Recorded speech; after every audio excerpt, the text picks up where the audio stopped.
Oi, minha gente, tudo bem? A gente vai começar, né? Hoje, conversar um pouco hoje. Tudo bem, Rosana, Clécia, tudo jóia? Rafinha, como vai? Tudo bem? Hoje a gente vai começar conversando sobre uma coisa que é importantíssima, né? Que é o direito, né, à literatura, né? Então, a gente hoje, estou esperando aqui também, Clécia, eu tô com saudade de você e do seu menino, né? Seu menino é ótimo. A gente vai começar a conversar um pouco sobre, baseado num texto importantíssimo sobre literatura, né, de Antônio Cândido. E esse texto... Oi, Cida, chegou? Massa, eu vou logo convidar, tá? Só um minutinho. Cida, tudo jóia? Já mandei aí a mensagenzinha para você aceitar, tá certo? A gente está aguardando você entrar aqui. Oi, Cida, tudo bem? Ô, Fabiana, saudade. Tudo jóia, Flor? Tudo. Estava explicando aqui que hoje a gente ia conversar muito sobre esse livro, sobre o texto de Antônio Cândido, que está aqui nesse livro, né? Sim. O Direito à Literatura. E aí você fez um artigo incrível, né, que traz muitas coisas legais, assim, facilita o texto, porque o texto é muito denso, né?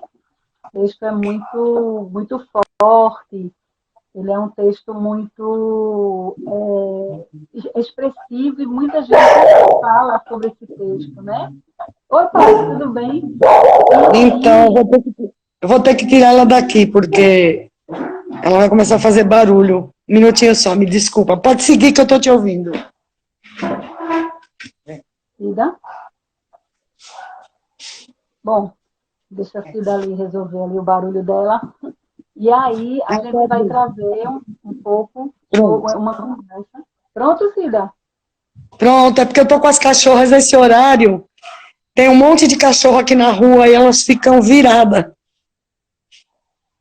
Como? Tá me ouvindo bem, não? Você tá me ouvindo bem, não? Bom, eu queria começar a conversar, Cida, contigo, a partir de uma pergunta que eu acho fundamental, né, para a gente pontuar aqui. Por que a literatura é um direito humano? Por que a literatura é um direito humano? Para responder isso, acho que a gente precisa pensar um pouquinho o que significa direito humano, né? A gente pode pensar que a concepção de direito humano e a evolução dessa concepção é como se a gente estivesse fazendo uma analogia ao horizonte.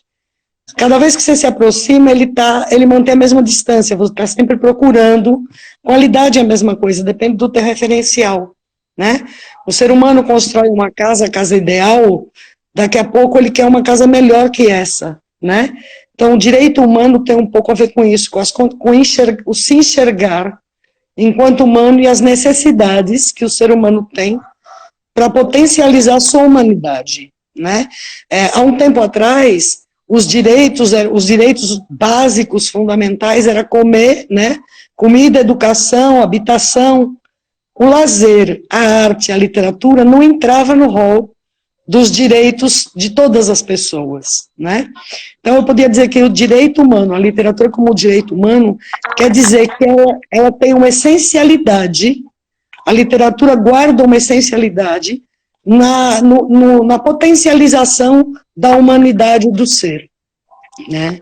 O que quer dizer isso? Aí a gente pega o Antônio Cândido, que foi o texto que você mostrou, né? O Antônio Cândido coloca as 3 funções da literatura que realmente promovem nossa humanidade. E ele diz que se a gente não tiver acesso à literatura, a gente corre o risco de ter a humanidade mutilada. E por quê? O ser humano não pode viver sem fabular. A gente tem necessidade de fabular. A essência da produção cultural humana é a criatividade. é a fabulação, é a projeção. Existem estudos científicos que dizem que você, toda noite que você dorme, você sonha, mesmo que você não lembre seu sonho, porque você precisa fabular para não enlouquecer, né? Então a literatura permite que você fabule, permite que você saia do teu tempo, do teu espaço, experimente outros tempos e outros espaços. E num só exercício desse, você promove a alteridade. Então, você exercita o estar no lugar do outro e exercita também estar em outro tempo, em outro espaço, né? E isso é uma essência que a gente não pode abrir mão dela, né? Quando a gente não consegue sonhar, a gente não consegue promover mudança, a gente não consegue acreditar que a mudança é possível, né? Então, acho que a literatura, ela faz a gente perceber que a vida não está dada. É assim porque assim tem que ser e será. Que se a gente pode fechar o olho, ler um texto, ouvir uma história e viajar, a gente também pode projetar isso na nossa realidade, né? Então, esse é um pedacinho do que eu diria do porquê. Mas tem as outras funções, tem a comunicação, tem o conhecimento da produção, da humanidade, mas aí eu vou falando de pedacinho, porque eu falo muito. Senão eu monopolizo a fala aqui.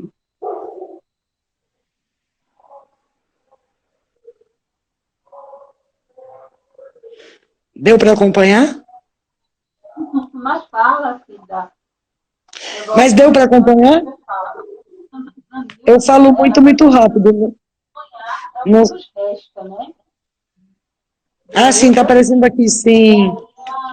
Ela está dizendo isso, né? Eu acho que sonhar não é o que nos resta. Sonhar é o que nos cabe, né? Zanilda estava colocando ali, sonhar é o que nos resta. Isso. Aí tem essa componente da literatura que promove nossa humanidade, mas também tem... Não é verdade? Oi?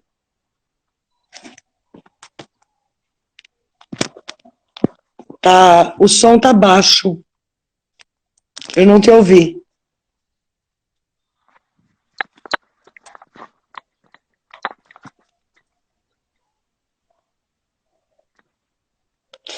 Não estão te ouvindo. O seu som tá baixo. Agora? Agora tô. Melhorou. Pronto. Então, a gente estava conversando, Zanilza estava dizendo, né? O meu som tá baixo? Agora tá ouvindo? Agora tô. Eu tô, pelo menos. Zanilza estava falando sobre essa coisa do sonhar, né? Pronto. Sim. E aí, eu faço uma outra pergunta. Sim. Eu faço uma pergunta que diz assim, qual é a relação, né, entre literatura e essa humanidade? É isso, uma parte o que nos diferencia dos outros seres vivos, né? Primeira coisa, a produção de cultura. A gente nunca está acomodado, a gente nunca chega num ponto e para nele. A gente precisa sempre estar construindo novas coisas. Então, uma das dimensões é essa da criatividade. A outra é da produção de linguagem. O Bartolomeu Campos de Queiroz falava uma coisa muito bonita, que o verbo legenda o mundo, né?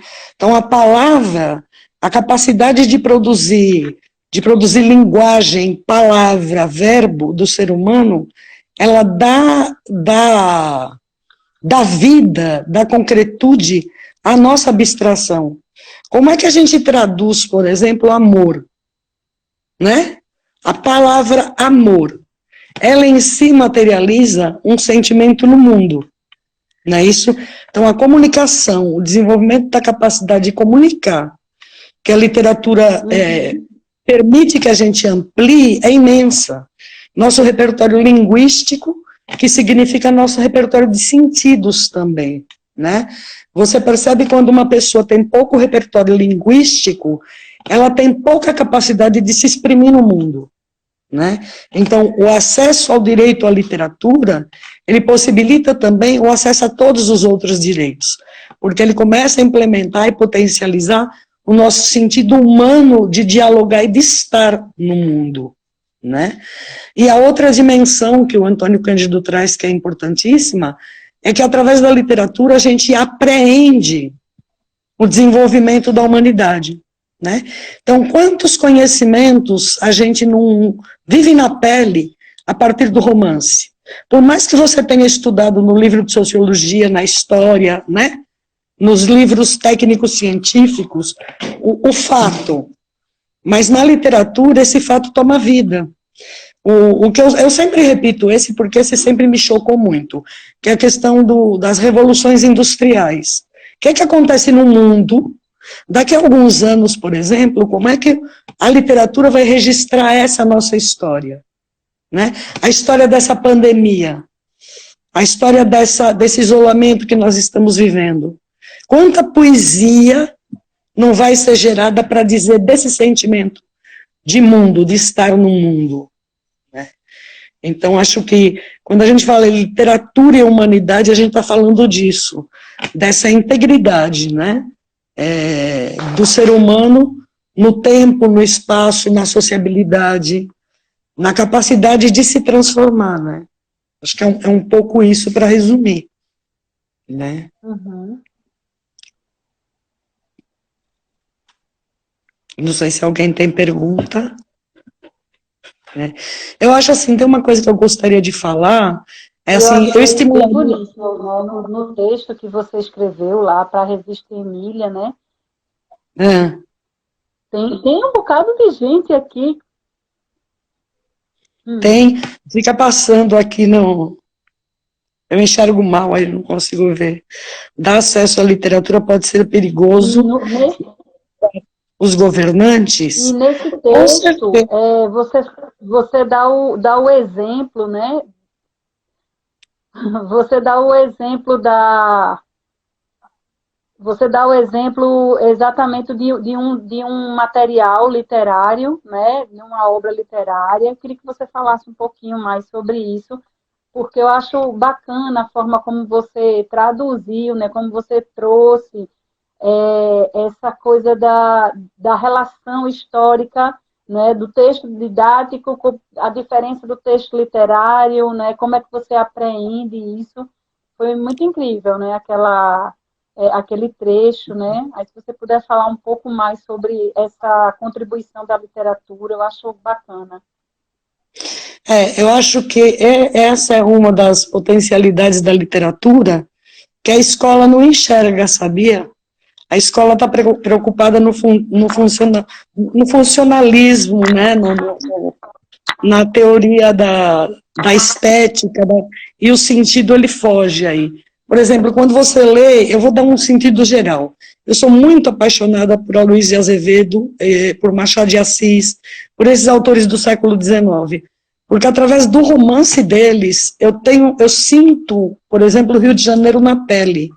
Você sente São Luís na pele, você consegue entender e vivenciar. Por exemplo, tem uma lenda de São Luís que é genial, é da senhora... esqueci o nome dela agora. É uma lenda de uma senhora, né, branca, que se aproveitava muito dos escravos, e que até hoje a carruagem dela roda lá por São Luís. E é incrível como você lê, você sente São Luís naquela época, você compreende na memória sensorial, no imaginativo, você vive aquela situação. No livro de história está lá que em 1700 e tanto viveu uma família assim, que fez não sei o que, e ali não, ali você está vivendo, né?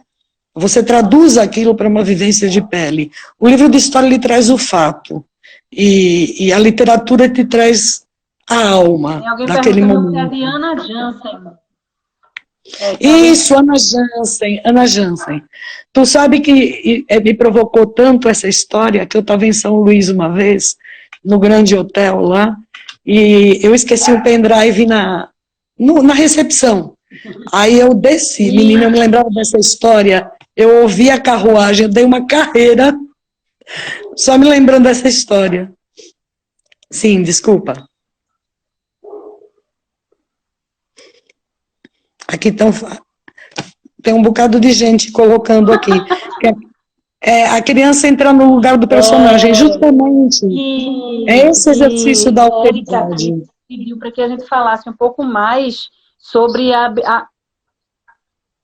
como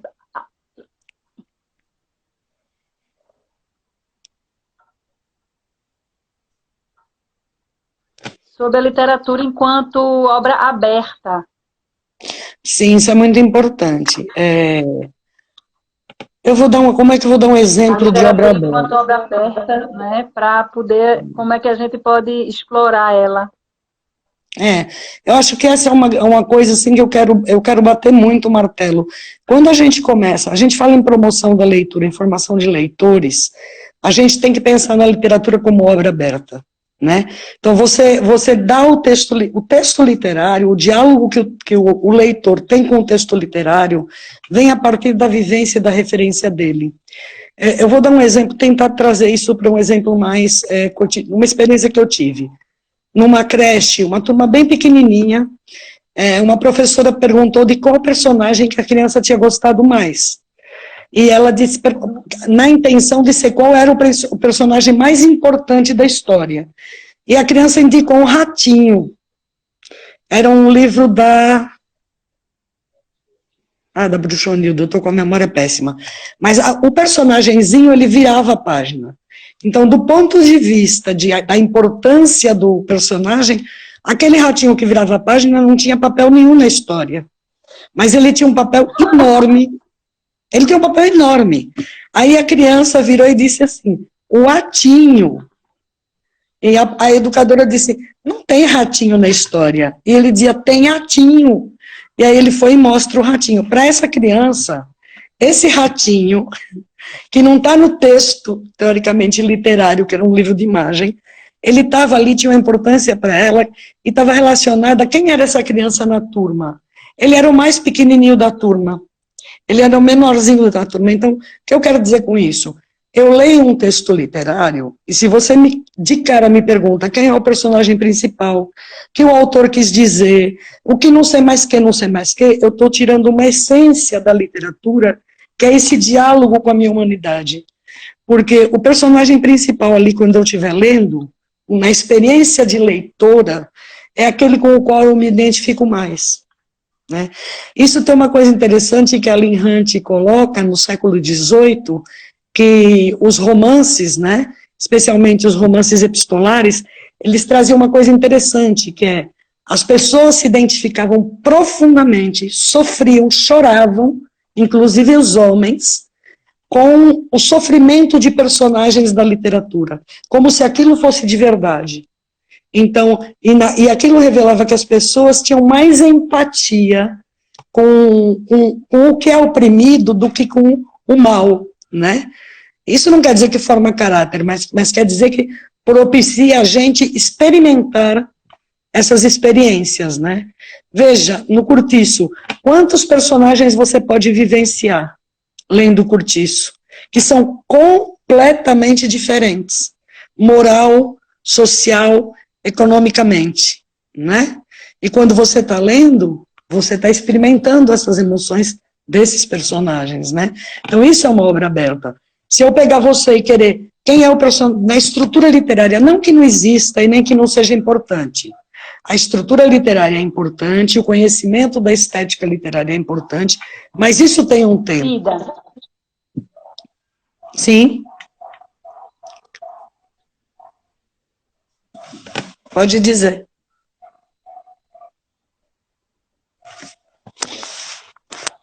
Chegou aqui uma pergunta sobre a literatura enquanto obra de arte, né?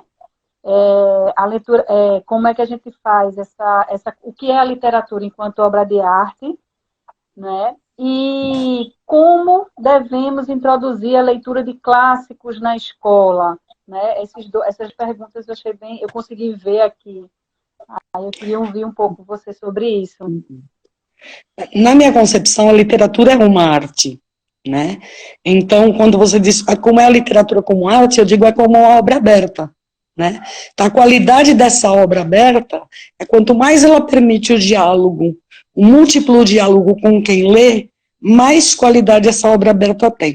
Eu vou te dar um exemplo a partir de uma coisa que eu preparei de ilustração. Você tem um texto que diz assim, uma história infantil, Joãozinho entrou na sala, né? Aí você tem a ilustração, que é um menino com o boné virado para trás, uma bola debaixo do braço, entrando na sala. Você tem aí uma coisa completamente fechada. Não tem nada para você imaginar. A criança é uma imagem e um rodapé que diz o que essa imagem está mostrando. E, de repente, eu tenho um texto, Joãozinho entrou na sala. E só tem um dedão da mão. Então, todo esse Joãozinho, ele vai ser projetado pelo imaginário do leitor, né? Então, isso é uma obra aberta, quando a literatura, quando o texto literário possibilita que você dialogue com todo o repertório que você já traz, né? Que ele não é óbvio, não é um texto óbvio, né? Os clássicos, por exemplo, não são nada óbvios, né? E aí você diz, como é que é a leitura dos clássicos na escola? Eu vou perguntar, depende em que nível e com a função de quê? Se a função é formar leitor, né, eu tenho que ver para qual faixa, qual o nível de leitura dessas crianças. Se são crianças menores, que clássicos são esses? E qual a qualidade desse clássico também? Porque existem algumas coleções, por exemplo, dos clássicos da literatura infantil, que realmente são reduzidíssimos em termos do que ele traz de diálogo, então eles são muito pobres, né? E isso é uma coisa importante. Quais são as traduções desses clássicos, né? Quais são, porque não é, a obra para criança não é uma obra simplificada, ao contrário. A obra para criança ela é tão sofisticada que a gente não consegue enxergar, né? Aí você tem os clássicos para jovens e adultos, né? Não existe, eu acho que não existe uma receita de bolo. Mas estimular a leitura, por exemplo, em jovens, em adolescentes, eu conheço muitas experiências fantásticas que partem de uma coisa que revela o que Antônio Cândido fala. Parte da biografia do autor. Então, quando você apresenta uma obra clássica, a partir de quem é o autor? Qual é o tempo que ele vive? O que esse cara fazia lá? Como é que ele enxergava o mundo? Você já ganhou um monte de curiosidade sobre o que esse cara produz, né? Então, isso funciona muito com adolescente e jovem. E isso, claro, eu defendo que ele não venha impregnado daquele roteirinho de decifração que a escola coloca. Estou falando de formar leitores, né? Diga. Porque depois... diga.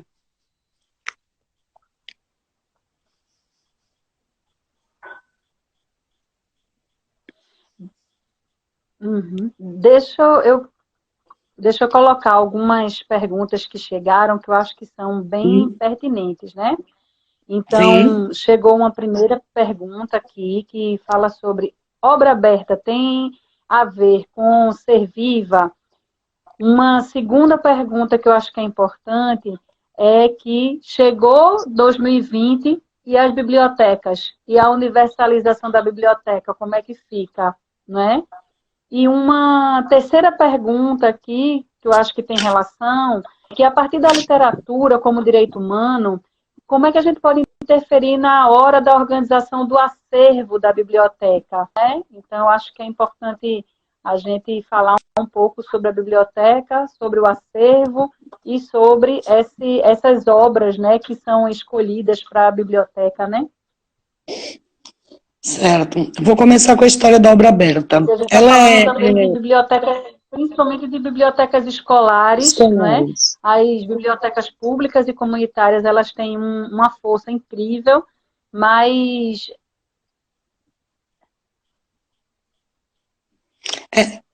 tenta ter uma força incrível. Vou começar com a obra aberta. A obra aberta é uma coisa... Não é simples de explicar, porque é uma coisa que ela tem a ver com subjetividade também. Mas eu costumo dizer, aquele texto que não... porque assim, o que é uma obra aberta? É uma obra que eu posso ler Você pode ler, cada pessoa pode ler, e ela não é aquilo que é. Uma vez um autor foi interpelado e perguntaram para ele assim, qual a sua intenção com esse romance? Ele disse, eu não sei, qual foi a intenção que você enxergou aí? Né? Obra aberta é isso, é você ter uma capacidade, ter uma escrita onde existem várias possibilidades de diálogo com cada pessoa. Isso, claro, existe uma estrutura literária, um enredo, tudo isso, mas estou falando do ponto de vista da experiência sensorial do leitor, daquele leitor que lê por prazer, que lê, porque isso também apropria essa construção do texto, né? Você pensa que essa leitura da obra como uma obra aberta, da tua experiência sensorial, da tua experiência com o repertório, não vai te enriquecer para quando você chegar daqui 4 anos e compreender a concepção da estética literária, compreender a estrutura literária? Claro que sim. Mas se você começa desde cedo focando nisso e não na experiência literária, você mata a essência do que a literatura pode provocar em você, que é isso, essa obra aberta. Você lê um livro hoje, você tem uma experiência. Você lê esse mesmo livro, daqui 5 anos, você tem outra experiência, né? Porque ele é uma obra aberta, a literatura. A mesma coisa que você vê uma obra de arte. A obra de arte que você enxerga hoje, você enxerga a partir de quem você é hoje, né? Aquela história, a água que corre no rio, ela nunca é a mesma. É como a gente e a nossa humanidade, né? Então, essa é a capacidade da literatura. Não sei se eu respondi. A segunda, sobre a biblioteca, né? Então, existia de fato a Lei 12.244, que tinha uma meta até 2020. Só que aquela lei, ela era muito, muito, muito rasteira. Pelo texto dela, a gente podia até dizer que já estava cumprido, porque era, a não ser por uma razão, porque deveria ter um bibliotecário em cada escola. Mas um livro por aluno em cada escola, isso tem. Não dizia de espaço, não dizia de tratamento do acervo, não dizia de qualidade do acervo, não dizia de condições de trabalho, né? Então, essa lei foi reformulada. E eu tenho a impressão que ela já foi aprovada. E aí ela já tem uma outra dimensão. E é por essa lei que nós temos que lutar.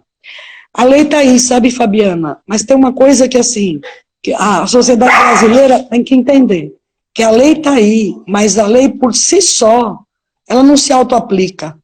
Então ela precisa de nós para lutarmos pelo financiamento, pelo orçamento, pela execução e fazermos o monitoramento.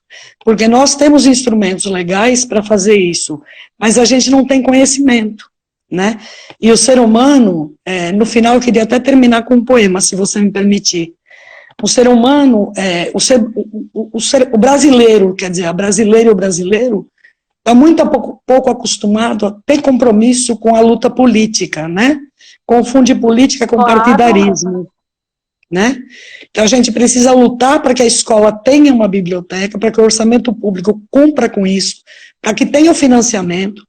Nós temos um plano nacional de educação, nós temos um plano nacional de cultura, nós temos uma política nacional de leitura e escrita, nós precisamos nos apropriar dela e participar em todos os níveis, né? Aproveitando, em Pernambuco, nós temos o Fórum Pernambucano em Defesa das Bibliotecas Livre Leitura e Literatura, né? Que luta pelo plano estadual, que está na Casa Civil e deve ser, passada a pandemia, seguramente ele deve dar entrada no Legislativo e ser aprovado, né? Então a gente precisa do envolvimento da sociedade para isso. A organização do acervo, sim, é uma dimensão que eu até trato no meu texto também, naquele artigo, né? Se a gente pensa que a literatura é um direito humano, a gente tem que pensar que ela deve ser acessível a todos os humanos, e não só os humanos direitos, né? E ela tem que ser acessível não só ao produto, o objeto livro, para eu consumir, mas ela tem que ser acessível também os meios de produção e as condições de produção para qualquer um de nós poder produzir. E aí, quando a gente vai para o acervo, como a gente organiza esse acervo para que ele, de fato, seja acessível para todas as pessoas, né? Eu tenho a opção de criar códigos e eu tenho a opção de enxergar o leitor e a leitura e construir uma forma de organizar mais amigável com essas pessoas que estão nesses espaços. Claro que isso é muito mais fácil para a biblioteca escolar e a biblioteca comunitária. As bibliotecas públicas generalistas, elas têm um acervo muito maior, e elas têm uma diversidade de público muito maior, então ela tem que ter realmente um código clássico mais universal, que é diferente das comunitárias e é diferente das escolares, que podem construir essa organização do espaço mais dialógica, né? Mais amigável, né? E aí, por exemplo, se eu pensar nos direitos humanos, como é que eu vou organizar? Eu desenvolvi um sistema de classificação onde eu coloco a literatura... Deixa eu te fazer uma outra... Sim?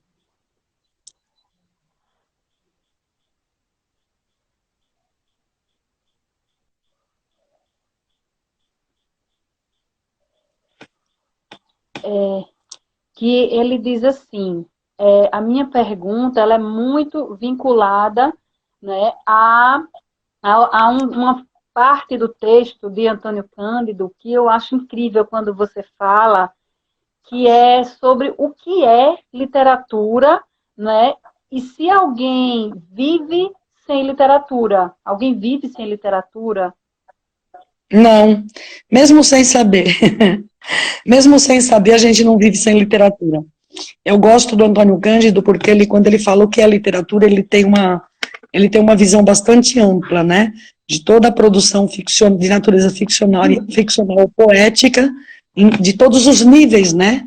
Da linguagem, desde do xiste, né? Do dito popular, até a produção mais erudita. Então, esse leque de literatura, e nós não vivemos sem ele. Se a gente olhar para o sertão, né, olha a criatividade do sertanejo, o repente, né, a literatura de cordel, as histórias que são inventadas o tempo todo pela humanidade, né? A gente não vive sem literatura. Na cidade, é uma coisa engraçada, tem um dito que diz assim, quem conta um conto aumenta um ponto. Você já prestou atenção nas mulheres quando vão na feira e volta?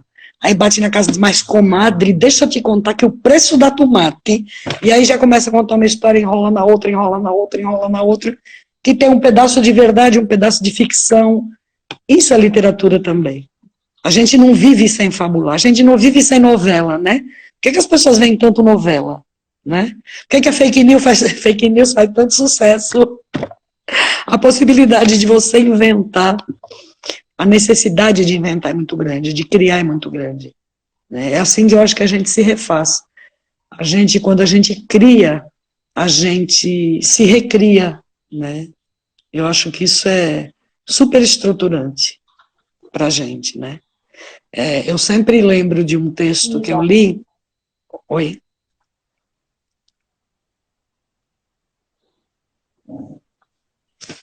Tem algumas pessoas aqui pedindo para você falar sobre... Tem algumas pessoas aqui que estão pedindo para você falar sobre o seu sistema de classificação que você criou, certo? E também tem uma pergunta bem específica sobre o acervo, que é como organizar um acervo sem a matéria humana especializada para fazer isso, né? Que eu acho que tem relação, né? E sem sobrecarregar e desviar o professor de sua função, né? No caso de uma escola onde o poder público não está nem aí, né? Então, assim, eu acho que tem relação essas duas perguntas, né? E aí eu acho que é importante você falar um pouco mais sobre isso, porque as pessoas estão interessadas também nessa forma de classificação, de encontrar a informação que elas precisam, né? E como você criou um novo sistema, eu acho que é bem bacana você compartilhar aí com a gente. Tá certo. Eu vou começar sobre essa história de organizar um acervo sem uma pessoa que tenha as condições de fazer isso, um profissional. Isso é lamentável, que no Brasil a gente tenha essa desqualificação, essa desconsideração da importância de um profissional bibliotecário. Eu considero que pela quantidade de pessoas formadas e pela demanda que a gente tem no Brasil, nós não temos condição de ter um bibliotecário por escola. Essa é uma fragilidade. A segunda fragilidade é que, infelizmente, a gente ainda precisa pressionar as escolas de biblioteconomia para reformularem o currículo e dar condição de uma qualificação mais aprofundada e mais adequada para o bibliotecário escolar, que isso não tem, né? Então, isso precisa muito. Assim, tem gente muito interessada, tem gente muito competente, mas a gente não tem um número de pessoas formadas suficiente, de um lado, a gente tem a formação que ainda é inadequada, precisa ser melhorada do outro, e o terceiro é que a gente tem que realmente valorizar esse profissional. Eu acho que o profissional biblioteca, por exemplo, eu não me vejo, eu desenvolvi um sistema de classificação, e eu vejo o profissional bibliotecário hoje, no meu caso e no caso de outras pessoas que trabalham comigo, são pessoas para orientar e para organizar essa gestão da informação, a engenharia da informação. Então, eu pensar como esse acervo dialoga com essa comunidade. Eu não preciso estar na biblioteca o dia todo fazendo a mediação. A mediação é o papel do professor, é o papel do mediador de leitura, e é meu papel também quando eu enxergo que essa gestão da informação, essa organização, essa circulação, os controles, os manuais de procedimento, tudo isso que dá consistência a essa informação, precisa do suporte de um profissional bibliotecário. Precisa. Então, a gente tem tentado, na rede de bibliotecas comunitárias, a gente tem tentado organizar isso no formato de redes, né? Reconhecendo que a gente não tem como ter um profissional em cada biblioteca e reconhecendo que o papel maior da gente é administrar e fazer a gestão da informação, é fazer a informação chegar a quem precisa, é materializar as 5 leis do Ranganatha. Meu papel como bibliotecária é este, e dar o suporte ao professor e ao mediador para fazer seu trabalho adequado. Então, a gente precisaria valorizar o profissional bibliotecário para isto. E a gente tem que discutir, tem que pressionar, e tem que fazer valer o direito da rede pública escolar ter esse profissional. Que não seja um periscola, que seja a professora Bernadette lá do Conselho Federal tem estudado isso, um módulo que seja quantos profissionais bibliotecários eu preciso para atender a rede de Recife, né? Mas a gente precisa reconhecer, precisa valorizar e precisa trazer esse profissional. O que é que eu vejo hoje? A ausência desse profissional. Se a gente for na região metropolitana, nas redes que eu conheço, você vê a quantidade de projetos de leitura e de biblioteca no mobiliário, nos acervos, e você vê a falta de um profissional qualificado, porque você não tem um manual de procedimento, você não tem a história disso, cada um que chega faz do jeito que entende. E aí tem o pior, o professor que é colocado na biblioteca, uma boa parte das vezes é colocado lá sem ter nenhuma formação para isso. Então, se ele já está remanejado porque adoeceu, ele vai num lugar onde ele não tem condições de trabalhar porque ele não sabe o que é para ele fazer, e ninguém qualificou ele para isso, você viola as condições de trabalho dessa pessoa e viola os direitos humanos dela. Porque o professor, ele foi formado para ir para a sala de aula. Quando ele vai para a biblioteca, ele tem que ser qualificado para isso. Ele tem que receber as ferramentas para isso. Senão é uma maldade, né? Então a gente tem que lutar para que tenha bibliotecários na rede pública escolar, que não seja um periscola, mas que tenha um quadro mínimo capaz de fazer um bom trabalho de supervisão da gestão da informação e do acesso à informação para as comunidades escolares, né? Então, isso, do ponto de vista de organizar a biblioteca sem profissional, né? Não sei se eu consegui responder. Se eu não conseguir, a pessoa pode explorar e eu posso melhorar. O sistema de classificação, eu comecei a estudar sobre isso tem 30 anos, né? Isso foi de uma demanda minha, do Centro de Cultura Luiz Freire. Eu não sabia, eu não era bibliotecária ainda, eu não sabia organizar acervo literário, eu sabia organizar documentação política, eu era uma ativista política de direitos humanos, das comunidades eclesiais de base, eu era uma documentalista popular, né? Quando eu precisei, fui chamada pelo Centro Luiz Freire para ajudar a organizar cantinhos de leitura, eu fui atrás de pedir ajuda. Eu não consegui ajuda, eu fui construindo ajuda. E fui estudando de que forma as pessoas se relacionavam com os acervos. Como cada comunidade falava da literatura. As crianças, por exemplo, elas diziam assim, eu gosto de livro de aventura. Aí se você começar a explorar o que é livro de aventura, vai vindo, né? Então fui fazendo isso, e aí eu fiz uma síntese, que em 2008 chegou realmente a síntese final. que ela se estrutura em dois níveis, né? Um nível, primeiro, é o nível do público. Para que público é esse acervo? Então, eu chamo de infantil, juvenil e adulto. Não quer dizer que é para criança, adolescente e adulto, quer dizer que são para pessoas que têm o nível inicial de formação leitora, que tem um nível mediano de formação leitora e que tem um nível desenvolvido de formação leitora. Claro que aí são 3 características, aqui não vai dar para eu explorar tudo isso. Mas eu criei os níveis de classificação e a definição também dos descritores. Então, o que significa literatura infantil nesse acervo? Juvenil, para adulto, né? Depois eu vou subdividir como? Por gênero literário, o que é, dentro desse acervo, o que eu chamo de gênero literário, né? Então, eu coloquei uma cor para o acervo e outra cor para o gênero literário. Por exemplo, poesia. Poesia, ela só tem uma cor. Então, se ela é poesia infantil, azul é infantil e rosa clarinho é poesia. Azul e rosa é poesia infantil. Aí eu tenho as letras do autor e as letras do título. E a mesma coisa, juvenil e adulto. Adulto, a diferença é que eu separo nacional e estrangeiro. Infantil e juvenil, não. O que acontece com isso? É um sistema que, se a criança chegar, quem for chegar, vai encontrar o livro pelo gênero literário, e aí vai ter poesia, todos os autores de poesia. Se quiser o autor específico, vai estar organizado por ordem alfabética de autor, e se você ainda quiser o título, vai estar organizado o autor e o título. Então, sem computador, você tem um diálogo com o leitor que consegue acessar a literatura, independente se eu tenho computador, se eu não tenho, se eu tenho fichário, se eu não tenho. Então, eu posso ir direto no acervo e procurar o que eu quero. Então, esse foi meu desafio e eu consegui chegar à síntese.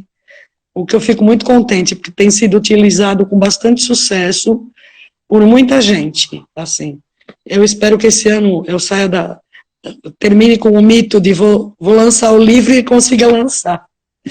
Porque é muita tarefa, a gente acaba não terminando a prioridade de concluir esse livro. Né? É isso, não sei se tem pessoas que querem fazer mais perguntas, se ficou claro. Com certeza você vai lançar, entendeu? Certeza disso. Eu vi, né, que esse sistema de cores, ele dá uma autonomia, né, para o leitor bem grande, né, e eu acho que é muito bom esse livro estar realmente sistematizado nisso, porque ajuda, né, todas as escolas, ajuda muita gente que, por causa dessa demanda aí, né, que não tem em todo mundo, né, não tem em todos os cantos o bibliotecário para ajudar. Então, isso dá uma autonomia muito grande em relação aos leitores, e eu acho isso fantástico, né? E aí, quando vem exatamente uma outra pergunta, né, que eu acho que é bem interessante, o que são os direitos humanos no imaginário, né, do senso comum ao contexto atual, e como garantir o direito humano de todas as pessoas a terem acesso à literatura, porque eu acho que esse sistema que você criou, ele é um sistema que pensa nisso, né, de dar acesso à literatura, de deixar que as pessoas tenham autonomia e possam encontrar aquilo que elas querem. Né? Então, eu queria ouvir um pouco você sobre isso. Isso. Bom, a primeira coisa, só pode garantir um direito humano a partir das políticas públicas, né? A universalidade, a indivisibilidade e a inter-relação dos direitos humanos, ele é um fator de política universal, de política pública. Então, assim, e a política pública concebida, que é uma parceria da sociedade com o Estado, né? Nem a sociedade faz sozinha, nem o Estado faz sozinha, tem que ter uma intensa articulação, sociedade e Estado, para garantir o direito humano à literatura. E a gente, no campo do acesso ao direito à leitura e à literatura, as políticas públicas do livre-leitura.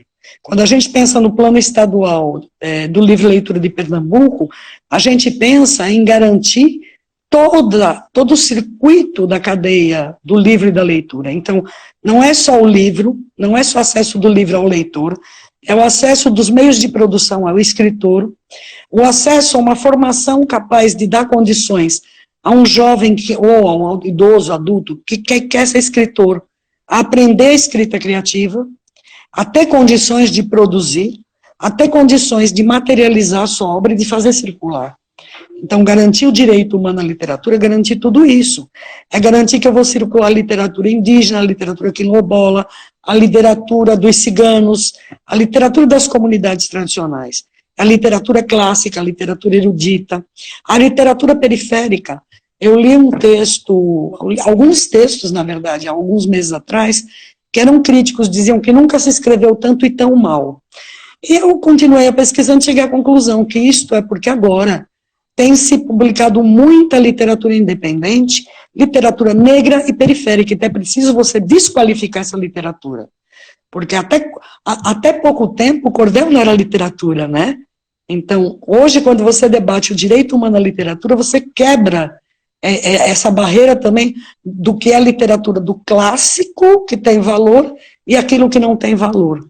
Então, o acesso à literatura como direito humano é ela fora desses muros também. É eu poder ler o Plínio Marcos, eu poder ler a Dinha, eu poder ler o Machado de Assis, Émile Zola, né, Gabriel Garcia Marques. Então, é você ter acesso a essa diversidade no consumo, na produção, na circulação desses bens literários. E aí a política do livro e da leitura. Então, o plano estadual, que a gente, não sei se tem gente que participou, que está assistindo, mas quem participou das escutas, a gente fez uma escuta no estado inteiro para construir o plano estadual. Pensando nisso, quem são os editores, quem são os criadores, quem são os produtores culturais, mediadores de leitura, quem são os leitores, quem são os professores, né? E como é que a gente precisa fazer para a gente garantir que todas essas pessoas sejam consideradas no acesso à leitura como um direito humano. Então, assim, não tem outra via. A gente, no lugar que a gente está, como é que a gente pode fazer esse direito se materializar? Assim, se eu sou uma pessoa que estou numa biblioteca escolar, como é que eu dou visibilidade a toda a diversidade literária que tem ali, né? Sem colocar em caixinha. A literatura indígena, então, é lendas e mitos. Não, eu considero a Bíblia lenda e mito. Por que eu considero Coevicá um mito, uma lenda? É uma história de tradição que explica um fenômeno da natureza do povo, entendeu? Então, quantos mitos tem na Bíblia? É um mito judaico-cristão. Para a gente aquilo é verdade, né? Para os indígenas também, suas lendas, seus mitos, não são lendas e mitos. São histórias da cultura, histórias da tradição. Mesma coisa os orixás, a mesma coisa a cultura hindu, né? Então a gente tem que aprender a ter isso. Então toda essa diversidade. Se eu vou ter a Bíblia, eu vou ter o livro dos orixás, eu vou ter o Talmud, né? Então, eu tenho que prestar atenção quais são os estereótipos que eu tenho na minha biblioteca. Não para tirar e censurar, que eu acho que a gente não tem que censurar. A gente tem que evidenciar e perguntar.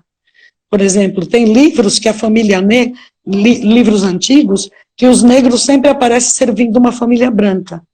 É assim que é? Então a gente pode perguntar sobre isso. A gente pode usar isso para questionar esses lugares na sociedade. Então isso também é uma forma de você utilizar e promover os direitos humanos a partir da literatura. É um pouco isso. Sim, uma coisa muito importante. Isso eu acho que hoje já caiu muito, mas antigamente tinha, a criança chegava numa biblioteca escolar, ou comunitária, inclusive. Oi? Sim?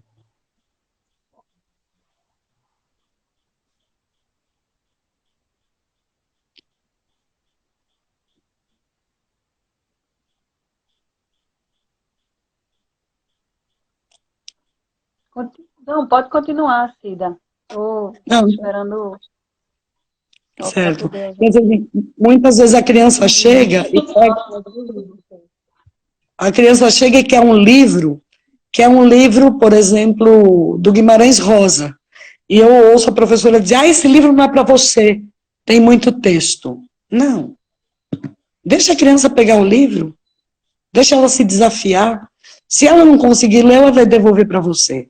Claro que a gente tem que ter um certo critério aí para você não ter livros pornográficos, né, coisa assim, que a criança acesse. Mas, de resto, deixa as crianças se desafiarem a transitar pelo acervo. Isso é importante.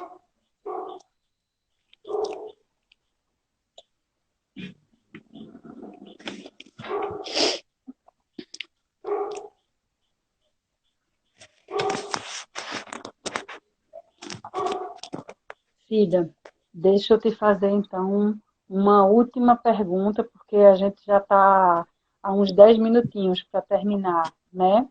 E aí, eu queria perguntar a você por que você resolveu escrever esse texto sobre, né, baseado ou a partir do texto de Antônio Cândido. Por que essa importância, né?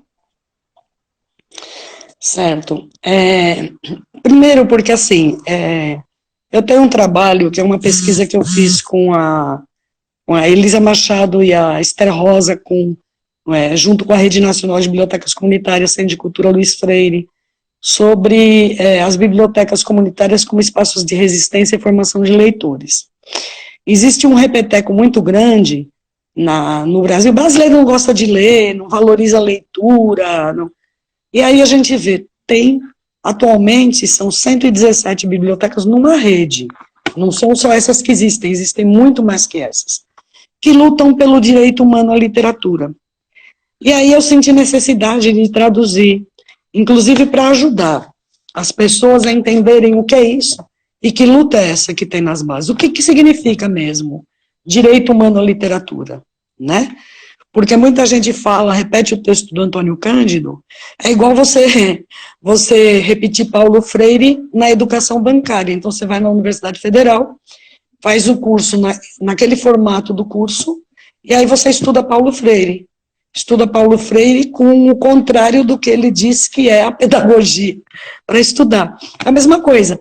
Um monte de gente repete Antônio Cândido, mas nada muda no acesso, na organização, no atendimento. Então, o que é mesmo? Quando Antônio Cândido fala que literatura é um direito humano, e se eu defendo o direito humano à literatura, eu preciso trazer isto que o Antônio Cândido fala para o chão, para o cotidiano, para o nosso dia a dia, para entender se a gente está fazendo, se a gente defende que a literatura é um direito humano, ela não vai se transformar num direito humano por osmose, por passe de mágica.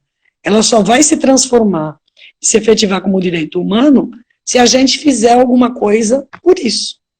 Então, o texto teve essa intenção, assim, de tentar trazer para uma linguagem mais do chão da biblioteca, né,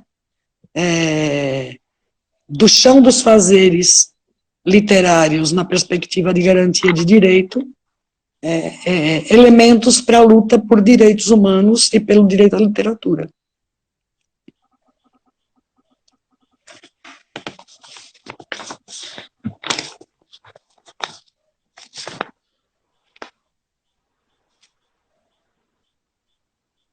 Uhum.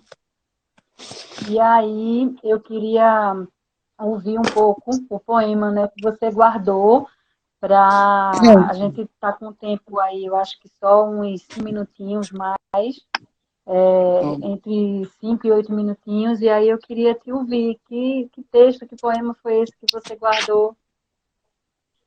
Pronto, eu tô procurando ele aqui, porque eu tenho vários, né? Mas eu acho que esse aqui é o mais adequado. Se bem que eu já passei ele hoje. Eu ia ler um do Ferreira Goulart, mas eu vou ler esse do Brecht, que todo mundo conhece. O A Náusea. Não, eu vou ler esse outro aqui. Muita gente não conhece, eu acho ele muito forte. A Flor e a Náusea, de Carlos Drummond de Andrade. Presa à minha classe algumas roupas, vou de branco pela rua cinzenta. Melancolias mercadorias espreitam-me. Devo seguir até o enjoo? Posso, sem armas, revoltar-me? Olhos sujos no relógio da torre. Não. O tempo não chegou de completa justiça. O tempo é ainda de fezes, maus poemas, alucinações e espera. O tempo pobre, o poeta pobre, fundem-se no mesmo espaço, no mesmo impasse. Em vão me tento explicar. Os muros são surdos. Sob a pele das palavras, há cifras e códigos. O sol consola os doentes e não os renova. Coisas. Que tristes são as coisas consideradas sem ênfase. A Flor e a Náusea, Carlos Drummond de Andrade.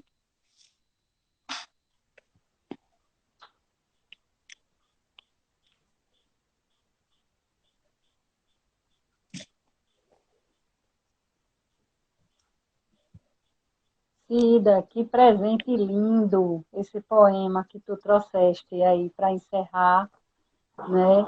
Eu queria muito lhe agradecer por você ter tido a disponibilidade de conversar com a gente hoje. Queria muito agradecer a todo mundo que estava aqui, que nos viu, que ficou, que trouxe contribuições, né? Estou vendo aqui o Viva Drummond, de Marisa, que Valdirene já com esse texto, que Érica está agradecendo. Então, eu queria realmente agradecer de coração a sua participação, contribuir para que, e sua luta toda para contribuir para que a biblioteca seja um espaço de cultura e arte, que seja um espaço acolhedor.